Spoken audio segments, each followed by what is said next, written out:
शुभविवाह या मालिकेच्या 20 नोव्हेंबरच्या भागामध्ये आकाश छानपैकी कपड्यांची तयारी करत असतो आणि तो सांगत असतो, सायकल राणी, आजपासून आपण दोघंजणे ऑफिसला जायचं ना, ते ट्विनिंग करून जायचं आहे. म्हणजे बघा, आपण दोघांनी सेम कपडे घालायचे आणि सुंदरपैकी तयार होऊन जायचं. का गं सायकल राणी, तुझा चेहरा अजूनही उदास का आहे? तुला आवडलं नाही का मी हे बोलले ते? यावरती भूमी सांगते, नाही रे आकाश. आणि भूमीच्या डोक्यामध्ये मात्र तेच विषय घोळत असतात की त्यामुळे भूमीला कळतच नसतं की काय बरोबर काय चूक, आणि आत्यांबद्दलचा संशय मनात बळावतच चाललेला असतो. भूमी सांगते, नाही आकाश, असं काही नाही आहे. तर आकाश भूमीला खुश करण्यासाठी छानपैकी तिच्या गालावरती एक किस करतो आणि म्हणतो, तू अजिबात घाबरू नको, मी तुझ्या नेहमी सोबत असणार आहे, किती काही झालं तरी तू काळजी करू नको. असं म्हणत आता मात्र आकाशने भूमीला किस देऊन खुश केलेलं असतं. भूमीचा मूड लगेचच चेंज होतो. हे सगळं रागिणी पाहत असते आणि विचार करते, अच्छा, म्हणजे हे दोघंजण एकमेकांची साथ बनणार. तर काही झालं तरी एकमेकांची साथ यांना सोडायची नाही आहे. मी सुद्धा पाहते की किती दिवस एकमेकांची साथ देतात, एकाच वेळेला दोघांचं काम तमाम करणार. आणि रागिणी खूप मोठा प्लॅन करते. तोपर्यंत इकडे आता भूमीने फोन केलेला असतो कदमांना. कदम म्हणतात, भूमी मॅडम, मला खरंच खूप अपराधी वाटते हो. म्हणजे तुम्ही इतक्या दिवसांनी काही माझ्याकडे डाटा वगैरे मागितलात आणि त्या संदर्भात मी काहीच करू शकलो नाही. या सगळ्याचं मला खूप गिल्ट वाटतंय. पण कसं सांगू, मी त्याच वेळेला नेमका राजापूरला गेलो होतो. म्हणजे मला रागिणी मॅडमनी काम दिलं होतं, त्यासाठी मी राजापूरला गेलो होतो. आता हे वाक्य ऐकल्यावरती भूमी विचार करते, अच्छा, म्हणजे या संदर्भात आत्यांना सगळं माहिती होतं. भूमी म्हणते, तुम्ही या संदर्भात कुणाला काय सांगितलं होतं?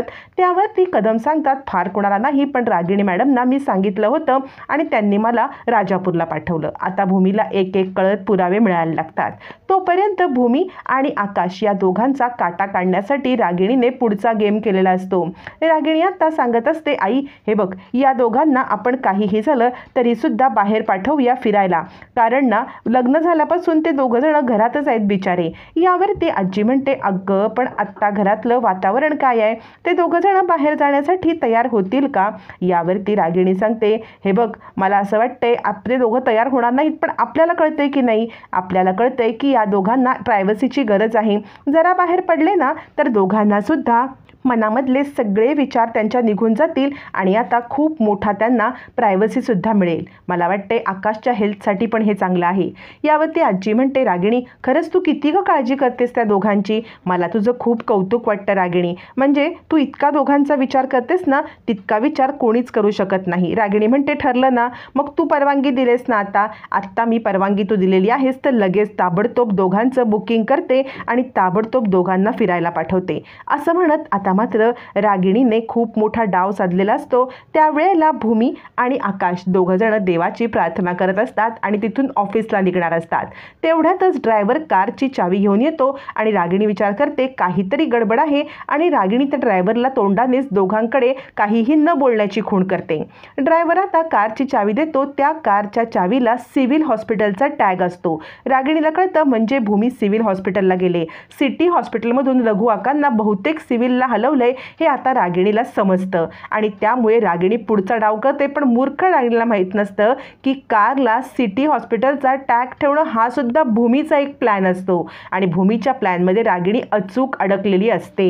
रागिणी विचार करते, या भूमीला आता शह द्यायलाच पाहिजे. आणि इतकं कसं काय ही बेजबाबदार असू शकते? म्हणजे रघु काका कुठे गेलेत हे शोधायचं तिला काहीला पडलेलं नाही आहे. मृत्यूपत्र कुठे हरवलंय हे शोधायचं तिला काही पडलेलं नाही आहे. एवढं सगळं घडत असताना ही इतकी शांतपणे कशी काय बसू शकते? आणि असा विचार करत ती आता विचार करते की बहुतेक मृत्यूपत्र हे हिनेच गायब करून माझ्यासोबत ही डबल गेम खेळते आहे का?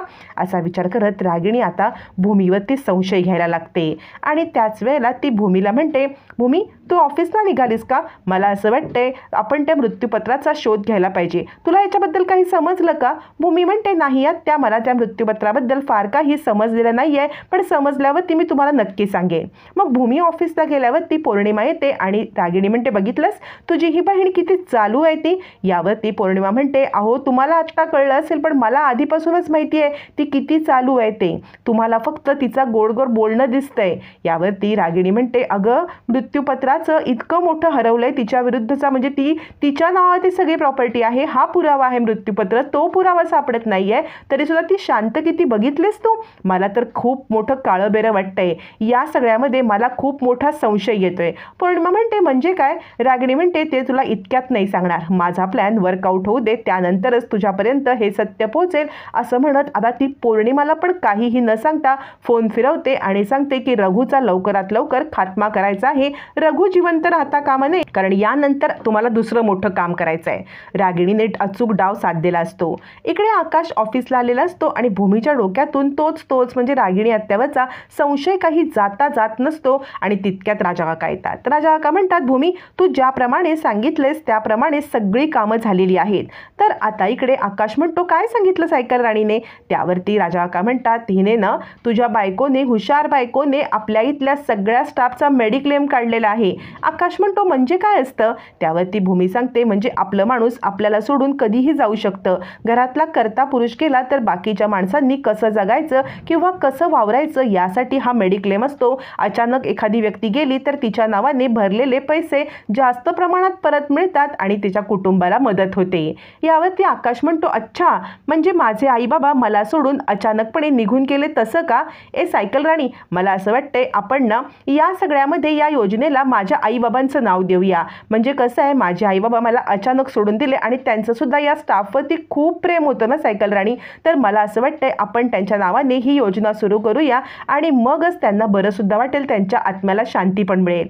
आकाशचं बोलणं ऐकून भूमी विचार करते, आकाश तुझं मन किती रे मोठं आहे, म्हणजे तुझ्या आईबाबांसारखाच तू सुद्धा सगळ्यांचा किती रे विचार करतोस. आणि भूमी सांगते, आकाश हे खूप चांगली योजना आहे, आपण ना आईबाबांच्याच नावाने हे सगळं आपण ही योजना राबवूया. असं म्हणत भूमी आणि आकाश सगळ्या स्टाफचा विमा काढण्याची तयारी करतात. राजा काका त्यांना या सगळ्यामध्ये सपोर्ट करायला अगदी तयार असतात आणि ते म्हणतात, खरंच भूमी तुम्ही दोघं जण मिळून ना सगळ्या स्टाफचा खूप उद्धार करताय. भूमी सांगते, आकाश तुझ्या मनात स्टाफविषयी जितकं प्रेम आहे ना तितकंच प्रेम तुझ्या बाबांच्या पण मनात होतं. खरंच तुम्ही दोघं जण खूप ग्रेट आहात. आणि त्यानंतर भूमी सांगते, राजा काका आपण लवकरात लवकर प्रोसेस सुरू करूया. आता भूमीच्या रूममध्ये पौर्णिमा आणि रागिणी ते मृत्यूपत्र शोधायला आलेले असतात. पौर्णिमा सांगत असते, मला वाटते मृत्यूपत्र इथे ठेवणार नाही, जर तिने लपवलं असेल तर ती तिच्याच रूममध्ये का बरं ठेवेल मृत्यूपत्र, कारण तुम्हाला संशय आला तर तुम्ही शोधणार ना, त्यामुळे मला नाही वाटत की इथे मृत्यूपत्र सापडेल. तुम्ही ऑफिसला जा, कारण तिकडे भूमी पोचलेली आहे आणि तिकडे तिने काहीतरी कारस्थान करायच्या आधी तुम्ही ऑफिसला पोचणं महत्त्वाचं आहे. यावरती रागिणी म्हणते, चुप्प बस, तू मला शिकवू नकोस, तुझ्यापेक्षा या खेळात मी खूप माहीर आहे आणि ती ऑफिसला गेली तरी ती माझं काही वाकडं करू शकत नाही असा मी प्लॅन केला आहे. पण मूर्ख रागिणीला माहीत नसतं की भूमीच्याच प्लॅनमध्ये ती अडकत चाललेली असते. आता मात्र भूमी सगळीकडे जिथे ऑफिसची एंट्री केलेली असते, डेटा जिथून डिलीट केलेला असतो त्या ठिकाणी पोचते आणि तिथल्या केणी म्हणून एका स्टाफला म्हणते की मला इथलं रजिस्टर पाहिजे, इथे कोण येतं कोण जातं हे सगळं. आधी केणी थोडीशी गडबड करतो आणि म्हणतो, नाही म्हणजे मला काही यातलं माहिती नाही आहे. भूमी सांगते, असं कसं, मला आत्ताचं रिसेंट रजिस्टर ताबडतोब माझ्या हातात पाहिजे. यावरती केणी म्हणतो, मॅडम ते रिसेंट रजिस्टर इकडे आहे तिकडे आहे, तो आता टाइमपास करायला लागतो. भूमी खूप चिडते आणि म्हणते, तुम्हाला द्यायचं आहे की मी माझ्या हाताने बघू. मग केणीचा नाईलाज होतो, तो रिसेंट रजिस्टर देतो, पण रिसेंट रजिस्टरमधलं एक पान फाडलेलं असतं. भूमी ते पान बघते आणि म्हणते, एक मिनिट, इथलं पान कुणी फाडलंय? त्यावरती केणी सांगतो, नाही मला खरंच यातलं काही माहीत नाहीये. भूमी म्हणते, खरं बोला. मग मात्र केणी आपली नोकरी जाणार. मग गडबडतो आणि म्हणतो, माफ करा बाईसाहेब, खरं तर हे सगळं रागिणी मॅडमच्या सांगण्यावरून मी केलेलं आहे. आता रागिणीबद्दलचा दुसरा क्लू मिळतो. भूमी विचार करते, आता मात्र संशय पक्का आहे, रागिणी आत्ताला ट्रॅप करण्यासाठी हीच ती वेळ आहे. आणि ती केणीला सांगते, तुमची चूक माफ केली जाईल, फक्त याच्याबद्दल वाच्यता करायची नाही. आता मात्र केणी सांगतो, ठीक आहे मॅडम, मी कुठेही काही बोलणार नाही. तिसरा ट्रॅप आता रचतो, तो म्हणजे सिव्हिल हॉस्पिटल. आत्याला चावी देऊन सिव्हिल हॉस्पिटलचं सत्य आता भूमीने आत्यापर्यंत अचूक पोचवल्यावरती उस्ताद आता रघुआकांना मारण्यासाठी येतो आणि तोपर्यंत इकडे आता भूमीला आत्याच्या गाडीचा टॅग मिळतो, त्याच्यावरती पण सिव्हिल हॉस्पिटल असतं. रागिणीच्या गाडीवरचा सिव्हिल हॉस्पिटलचा टॅग भूमीने बघितलेला असतो आणि रागिणी सिव्हिल हॉस्पिटलला येऊन गेली हे भूमीला समजलेलं असतं. मग प्रशांतला फोन करून वॉर्ड बॉयचं रूप घेऊन आता त्या उस्तादला आणि रागिणीला अडकवण्यासाठी भूमी फोन करते. तितक्यात उस्ताद मागून येतो आणि प्रशांतला आवाज देतो आणि प्रशांतला काहीतरी प्रश्न विचारणार असतो. प्रशांत थोडासा गडबडतो. आता रागिणीचं भिंग फुटलंय, एक नाही तर 4 पुरावे रागिणीच्या विरुद्ध भेटलेत एकाच वेळेला आणि शेवटचा आहे उस्ताद. आता उस्तादकडून सगळं सत्य काढून घेऊन रागिणीचा पर्दाफाश करण्यासाठी भूमी अखेर शेवटच्या टप्प्यापर्यंत पोहोचलेली आहे. आता रघुकाकांना वाचवून रागिणीचा भूमी कसा पर्दाफाश करणार हे मात्र पाहणं फारच रंजक ठरणार आहे.